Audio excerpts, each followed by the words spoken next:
Now I'd like each of the panelists in turn to comment on how they became interested in EDA or LSI design and had the passion or fire in the belly to be so interested to co-found or found a company. Let's start with Doug first, because we go in chronological order, and in 1979 he was the co-founder of VLSI Technology. And also maybe you could mention, Doug, why VLSI focused on standard cell, whereas LSI Logic, co-founded by one of my colleagues, Rob Walker, they focused on gate arrays. Sure. So, as you said, I was a founder of VLSI Technology in 79, 80, depending on how you want to define it. The record book says 79. 79, yes. We won't go into the details, but that's largely accurate. So we have to back up to see how I got to that point. I started out in the typical fashion as a nerd, building amateur radio equipment out of tubes and then transistors. So I had a little bit of experience in both areas. I decided in 9th grade that I wanted to be an electrical engineer. Before that, I wanted to be a rocket scientist, and I built a rocket in 8th grade and realized that, well, this is stupid. It goes up, comes down. You can't do anything interesting with it.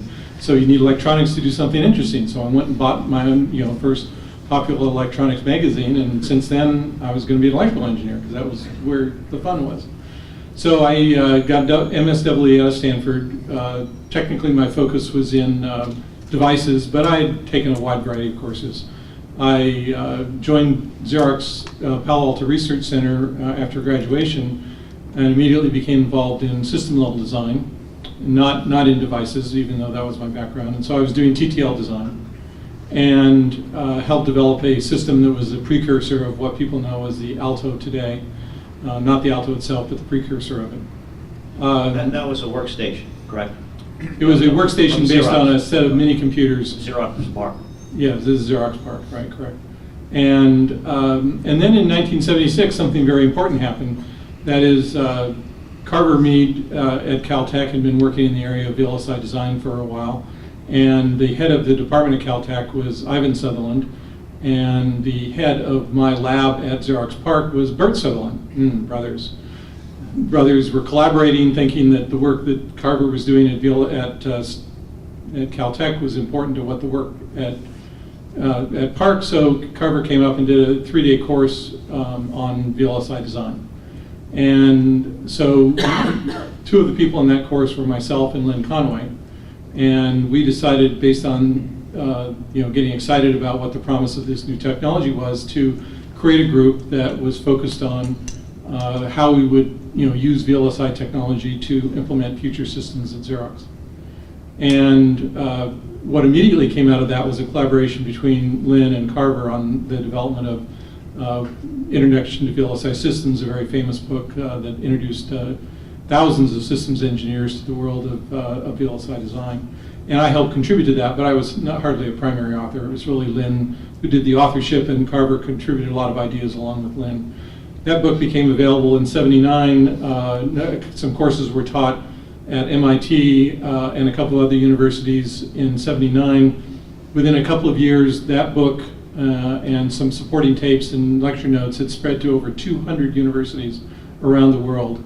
And I go into the detail of this because it is what I believe is the major impact of what people call the Mead-Conway design methodology, is that it trained thousands of engineers, mainly people with sort of systems level and software thinking, in the basics of what a chip was, and helped bridge the gap between systems engineers and design and circuit engineers. And this happened at a very fortuitous time. Which, by the way, was a huge gap, which I'm going to cover in about 10 minutes. This happened at a very fortuitous time around 1980, when we were crossing over to the point where we were going to put so many transistors on a chip that the old methods weren't going to work anymore, and we really needed a whole new approach. We needed new people involved, we needed new blood, we needed new approaches to the design of these chips if we were going to take advantage of the advancing work in fabrication of putting more and more transistors on a chip. So one of the things that I did as part of this effort to educate the world was to start a magazine, because we had to, we said, well, how do people learn about things? And they read magazines. And we knew none of the current electronics magazines would focus on it directly. So I started this magazine along with a couple of other people at Xerox, and with the actually financial help of Xerox, remarkably enough, to help spread the word of this new approach to VLSI design. And in the process of doing the first issue, I ran into the people that were starting VLSI Technology, and they were all people from Semiconductor world, and they said, well, we need somebody that can bridge the gap between us in the semiconductor world and what we want our customers to be, that is people in the systems world. And I was the guy, because I had both systems knowledge, CAD knowledge, and interest in pushing this idea forward. So that's how things happened after that, but that's how You get a lot of credit. You get a lot of credit for that, Michael. A lot of guts. I became convinced that this was absolutely the way of the future, and through magazines and semiconductor technology, or semiconductor foundries and other things, we pushed the whole thing forward. So that's how I got to it. Thanks, Doug.